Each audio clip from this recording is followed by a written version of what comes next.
Vazou o roteiro completo do primeiro episódio de Round 6. Detalhes do último trailer que saiu tem confirmação dos vazamentos do início do ano aqui nesse roteiro. Fala pessoal, eu sou o Marcelo, esse é o Quadro a Quadro e aqui você acompanha os detalhes de filmes e séries da atualidade.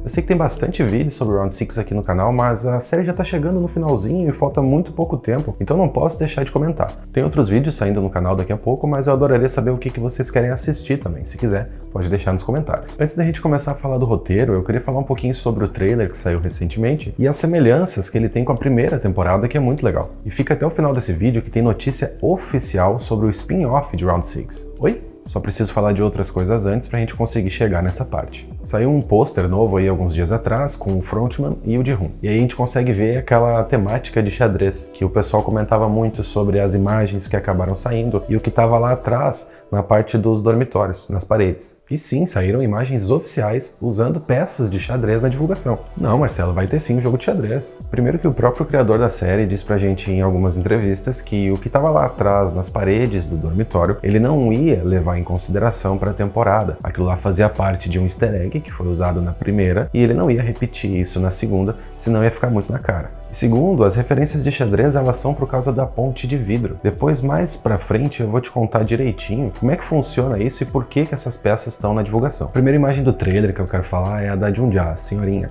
Ela tá abraçando uma pessoa com uma expressão muito forte de tristeza. Dá pra reparar aqui que ela tá dentro daquelas salas dos jogos de faca e chave. Só que assim, eu não sei se é coisa da minha cabeça, mas eu dei uma olhada um pouquinho mais de perto nessa imagem aqui, vê se você consegue ver também. Parece que a cabeça da pessoa tá um pouco machucada, eu não sei se aquilo ali é sangue. Pra ela tá dessa forma, com essa tristeza abraçando alguém, a única pessoa que podia ser seria o filho dela. Por mais que seja triste, o que eu acredito que tá acontecendo aí é que ela tá abraçando o filho dela que já morreu. Eu não sei como é isso, mas parece ser a dor de perder um filho, né? A gente sabe que ela tá com o cabelo solto aí nas divulgações e também ela já não tá mais com aquele casaco que todo mundo usa. Então ela não tem nem como colocar ali a bolinha ou o X pro próximo jogo, que a gente sabe que ela vai participar da próxima rodada. E aí tem uma fala dela muito importante que ela diz pro Ji-hoon que ele tem um propósito maior ali dentro, que ele realmente entrou para ajudar as pessoas. E isso a gente consegue perceber desde a segunda temporada, numa cena que é a parte do jogo do carrossel, se eu não me engano, a primeira vez que todo mundo entra na sala, em 10 pessoas,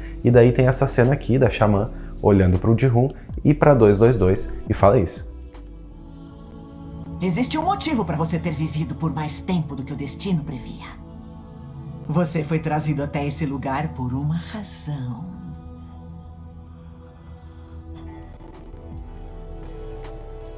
Então, com certeza, a gente sabe aí que vai ter um envolvimento muito importante no desfecho da história, o Ji-hoon e a 222. E a 222 tá lá no jogo de pular corda, dá pra gente ver nas imagens que saíram aí, que ela tá sentada no banquinho. E eu não sei, que ela não ia conseguir pular corda depois de fazer um parto improvisado dentro dos jogos. Minha mãe dizia que esfregava o chão da casa grávida de mim. Falando no jogo de pular corda, vocês perceberam as semelhanças com o jogo da ponte de vidro da primeira temporada? Pra mim não é à toa que a Netflix liberou essa cena completa da ponte de vidro há mais ou menos uns 6 meses atrás no YouTube. Não tem motivo nenhum pra eles usarem essa referência se eles não quiserem transmitir algo pra nós, né? Eu acho que a dinâmica é toda parecida e é aqui também que entram aquelas peças de xadrez. Como eu falei antes, a gente tem a cena dos VIPs assistindo ao jogo ao vivo e um dos soldados ficava usando aquelas pecinhas de xadrez com o número dos jogadores e empurrando elas durante o jogo, que é exatamente o que vai acontecer ali na parte do pular corda. Eles vão ter que passar a ponte, se você reparar o cenário ele é todo parecido, e enquanto eles estiverem passando, os que forem caindo, o pessoal lá junto com os VIPs na sala deles vão ficar jogando aquelas pecinhas conforme eles vão perdendo. Faz sentido pra você? E o pessoal tava falando que eles iam passar um por um ou em duplas pela ponte, mas eu acho que não. Pra mim a dinâmica realmente é muito parecida com a ponte de vidro. A gente tem aqueles 16 ou 15 minutos, se eu não me engano, vai ficar rodando o cronômetro e eles vão ter que ir passando. Se eles ficarem pra trás, todo mundo vai morrer. Eu acho, tá? E aqui tem um ponto muito legal que eu não vi ninguém falando na internet e eu tirei completamente da minha cabeça e eu acho que alguém vai concordar comigo. Se tiver certo, depois que vocês assistirem a série, volta aqui pra comentar, tá? No final da ponte de vidro, na primeira temporada, a gente tem os vidros estourando. E é aí que um dos cacos voa e pega na Sae-byeok, certo? Quando o tempo encerra, quem estiver em cima da ponte morre, cai lá embaixo. E olha só, nessas imagens que saíram de divulgação, a gente consegue ver que na frente dos bonecos tem duas cordas, que são os cabos de aço. Eu acho que quando encerra o tempo deles e o cronômetro para, a ponte cai. Eles vão soltar a ponte, cara. Será que vai ser isso, velho? Imagina só, cara, ninguém falou sobre isso ainda, eu tô muito curioso pra saber se é verdade. Se eu tiver certo, eu vou comer 2 Burger King. Então tem um monte de coisa ruim pra acontecer com a galera nesse jogo, né? Cara, pera. Enquanto eu tava gravando esse vídeo, me mandaram mais umas imagens que foram apagadas pela própria Netflix do trailer que saiu na Espanha, porque possivelmente o trailer entregava muita coisa que não podia. E uma delas é justamente a que a gente tava falando sobre o jogo de xadrez. Olha essa cena. Aí dá pra ver que realmente as peças de xadrez eram do que a gente tava falando agora há pouco. Outra coisa que a gente consegue perceber também é que eles vão passar em ordem, porque tem o 124 ali e o 125 já tá ali logo atrás. Então eles vão começar pelo número menor até o maior, e eu acho que o de Rum vai ficar pro final, eu não tenho certeza, tá? Depois, o que eu considero mais importante nesse trailer é o jogo da Lula, que a gente vem dizendo aqui no canal desde sempre que o jogo da Lula vai ser o último jogo. E realmente, e possivelmente, a gente vai ter uma variação desse jogo. Primeiro, para não ficar a mesma coisa e não perder a graça e ficar tão óbvio. Segundo, pra galera começar a comentar sobre, né? Ah, mas por quê? Eles fizeram questão de colocar pra gente as cenas em preto e branco do início da primeira temporada, onde tá o Ji-hoon e os amigos dele jogando o jogo da Lula na pracinha. Claro que é uma cena nova que não apareceu lá, mas essa cena nova aqui vai mostrar pra gente uma coisinha que aparece lá no fundo do quarto também, que é o Monkey Bars, que é essa barra de passar aqui, que se você reparar, ela tá no fundo do quarto, mesmo o criador tendo dito pra gente que isso não ia fazer parte, tá? Mas tá ali, a gente tem que falar, né? E ela tá também no pé da pessoa que tá apertando esse botão no chão aí, que é a única cena que aparece do jogo novo. Olha os três juntos aí, o que você acha? Será que tem essa referência? Tem alguma possibilidade? Eu acho que é só pra mexer com a cabeça da gente, tá? Tem uma outra coisinha também que eu acredito depois de assistir o trailer, que a gente não vai ter um único ganhador. Eu acho que possivelmente a gente tenha mais de um ganhador, porque tá todo mundo esperando que a série termine com um ganhador. E eu acho que se fizer diferente, ela vai se perpetuar como um bom final de série. Um outro ponto legal do trailer é que a gente tem essa cena do guarda dizendo que o frontman tá chamando ele lá em cima para conversar.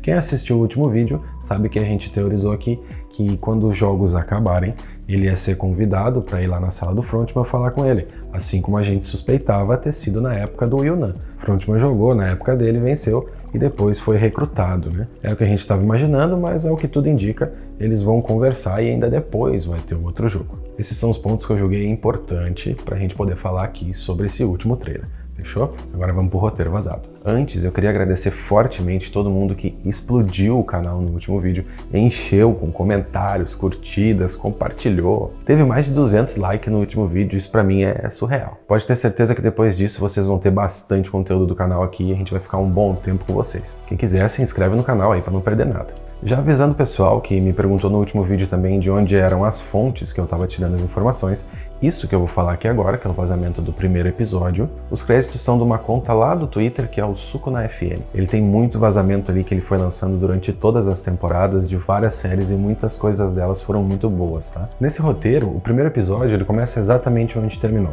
com o amigo do Ji-hoon morrendo e ele sendo levado para dentro do dormitório. Aí a gente tem um corte para a cena da Noel, quando ela atira no 246, o pai da menininha, e aí ela conversa com ele meio escondido dos outros guardas, e ela dá um jeito de tirar ele dali.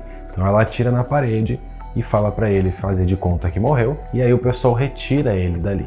Eles até acham estranho porque ela era contra a venda de órgãos e ela avisa para eles que ele ainda estava vivo.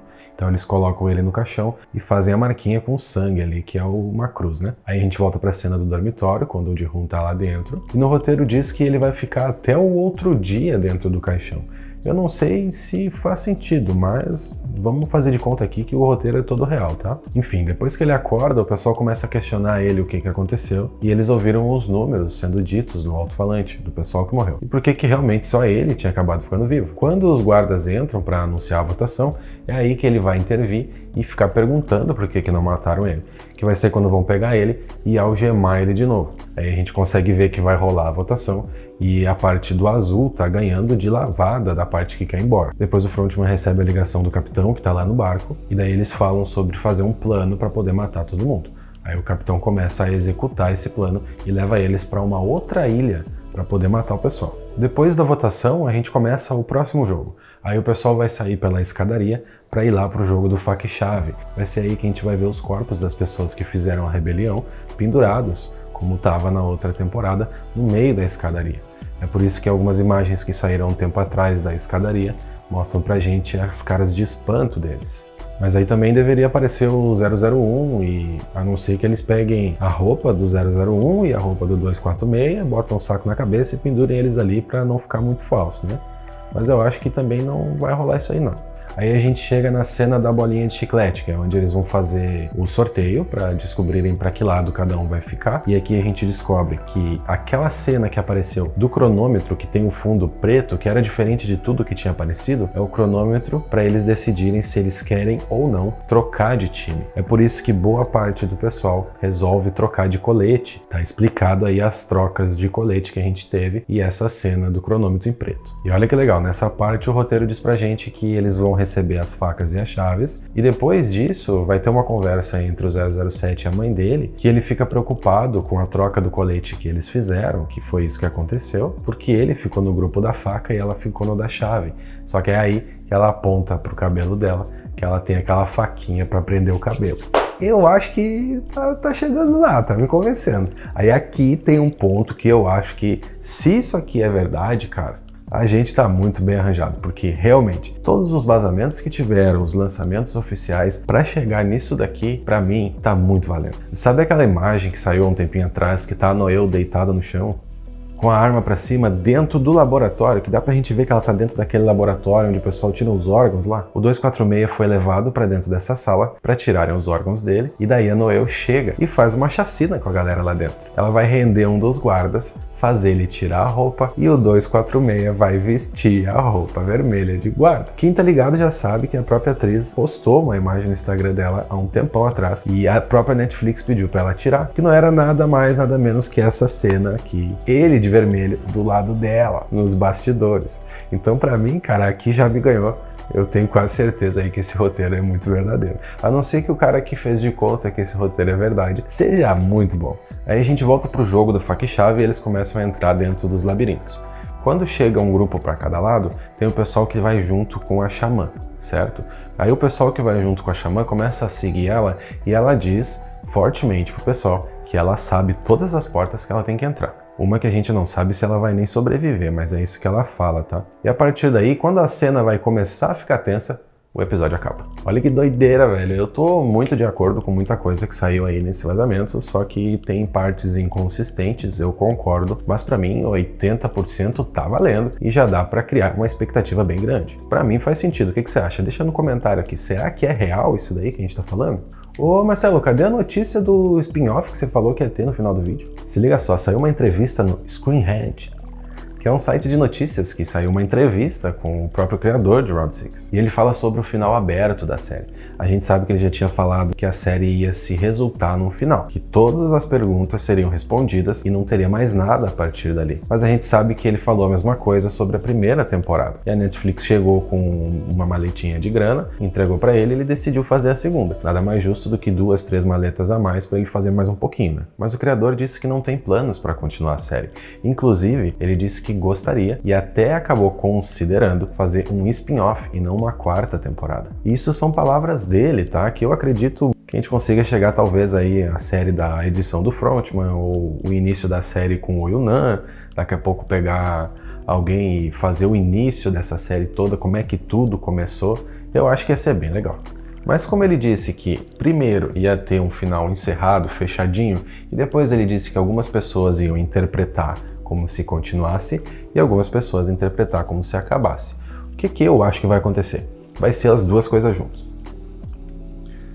No final da temporada, no último episódio, a parte do Ji-Hoon vai encerrar. E aí sim vai ter um pós-crédito. O pós-créditos vai plantar a sementinha ou para outra série que tá saindo de Round 6, que eu não sei se vocês estão sabendo, mas é a Round 6 América, que esse é o nome que eles estão usando por enquanto, tá? Isso é só para poder se referir e trabalhar no projeto. O que aconteceu? A Netflix comprou a primeira temporada do criador, depois ofereceu mais uma grana e ele fez mais 2. A partir do final das 3 temporadas, a Netflix tem os direitos dessa série. O que eles quiserem fazer com a história a partir dali, eles estão liberados, e o próprio diretor, que é o criador da série, liberou para um diretor americano, o David Fincher. Ele é americano? Eu acho que ele é americano. O David Fincher fazer uma produção americana de Round 6. Isso já está acontecendo desde 2023. E eu não vou contar aqui, eu vou deixar para fazer um vídeo depois que Round 6 acabar, porque aí sim que a gente vai ter toda a certeza como é que vai ser a partir dali. Então se vocês quiserem ficar sabendo sobre essa outra série que vai ter depois, te inscreve no canal, que você vai ver por aqui. Depois de entregar os direitos da série para Netflix, o diretor falou sobre um possível spin-off, que daí realmente seria um outro projeto onde ele ia criar e trabalhar e dirigir. Essa série americana não tem a mão dele, então o pessoal vai fazer essa série para lá, com o universo, com os direitos que eles têm, mas uma continuação, mesmo que seja um spin-off voltado para a Coreia, para a história inicial que a gente conhece, só vai sair se for feita pelas mãos do criador. Então, enquanto a gente não tem notícias sobre o spin-off da série, a gente vai acompanhar o final de Round 6 agora, dia 27 de junho, pela Netflix. Vai sair muita coisa sobre aqui no canal, então não deixa de acompanhar. Por mais que a gente fale muito de Round 6, também vai ter diversos outros filmes de outras coisas pra gente conversar também, fechou? Quem quiser saber um pouco mais de tudo que acabou saindo de Round 6, a gente tem esse outro vídeo aqui da semana passada, que ali tem uma coletânea de um monte de imagem de tudo que é lugar. Vocês vão ficar bastante tempo assistindo e eu tenho certeza que vão gostar. Combinado? Eu sou o Marcelo e a gente se vê no próximo vídeo.